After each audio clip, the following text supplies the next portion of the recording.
Hi friends, தாவேகா கட்சி கொடியில இருக்கிற யானை சின்னத்தை பயன்படுத்துறதுக்கு தடை செய்ய கோரி வழக்கு விசாரணை பாத்தீங்கன்னா ஜூன் 4ஆம் தேதிக்கு தள்ளி வச்சு சென்னை உரிமையியல் நீதிமன்றம் உத்தரவிட்டிருக்கு. இதுக்கு முன்னாடியே இந்த வழக்கை விசாரிச்ச நீதிமன்றம் தாவேகா கட்சி தலைவர் விஜய், பொதுச் செயலாளர் புஷி ஆனந்த் இவங்க 2 பேருமே பதில் சொல்லணும் அப்படின்னு உத்தரவு போட்டிருந்தாங்க. தமிழக வெற்றி கழகத்தினோட கொடியில யானை சின்னம் இருக்கிறதுக்கு எதிரா பகுஜன் சமாஜ் கட்சியினுடைய தமிழக பொதுச் செயலாளர் பெரியார் அன்பன்கிற இளங்கோவன் அவர்கள் பாத்தீங்கன்னா சென்னை முதலுதவி உரிமையியல் நீதிமன்றத்துல மனு தாக்கல் செஞ்சிருந்தாரு. அதுல, நாங்க அங்கீகரிக்கப்பட்ட தேசிய கட்சி, எங்களுடைய கட்சியுடைய சின்னம் தான் யானை சின்னம்.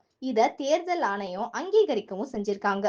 எப்பவுமே அங்கீகரிக்கப்பட்ட கட்சியுடைய சின்னத்தை யாராலையுமே பயன்படுத்த முடியாது. இது சம்பந்தமா ஏற்கனவே தேர்தல் ஆணையத்துல நாங்க புகார் கொடுத்துட்டோம். அதனால இப்போ தாவேகா கட்சி கொடியில யானை சின்னத்தை பயன்படுத்தக்கூடாது, அத தடை விதிக்கணும் அப்படின்னு ஒரு கோரிக்கையை வச்சிருந்தாங்க. இந்த மனு பாத்தீங்கன்னா சென்னை உரிமைகள் நீதிமன்ற நீதிபதி சக்திவேல் முன்னாடி கடந்த ஏப்ரல் 17ஆம் தேதி தான் விசாரணைக்கு வந்துச்சு.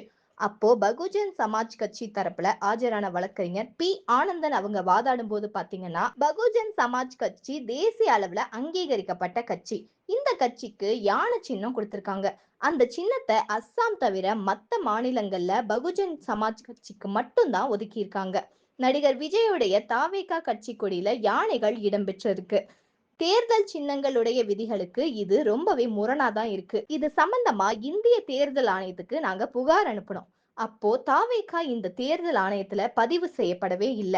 இது தொடர்பா கண்டிப்பா ஒரு முடிவு எடுப்போம் அப்படின்னு தேர்தல் ஆணையம் எங்க கிட்ட சொல்லியிருந்தாங்க. அதனால யானை சின்னத்தை பயன்படுத்துறதுக்கு தாவேகாவுக்கு தடை விதிக்கணும் அப்படின்னு வழக்கறிஞர் ஆனந்தன் தன்னுடைய கருத்தை வாதாடி இருக்காரு. அதனால இந்த வழக்கை விசாரிச்ச நீதிபதி சக்திவேல் அவர்கள் பாத்தீங்கன்னா, இந்த மனுவுக்கு வர்ற ஏப்ரல் 29ஆம் தேதிக்குள்ள தாவேகா தலைவர் விஜய் அவர்களும் அந்த கட்சியுடைய பொதுச் செயலாளர் என் ஆனந்த் அவர்களும் பதில் அளிக்கணும் அப்படின்னு ஒரு உத்தரவும் போட்டு விசாரணையை தள்ளி வச்சிருக்காங்க. இந்த நிலையில தான் முதலாவது உதவி உரிமையியல் நீதிமன்றத்துல விசாரணைக்கு வந்துச்சு.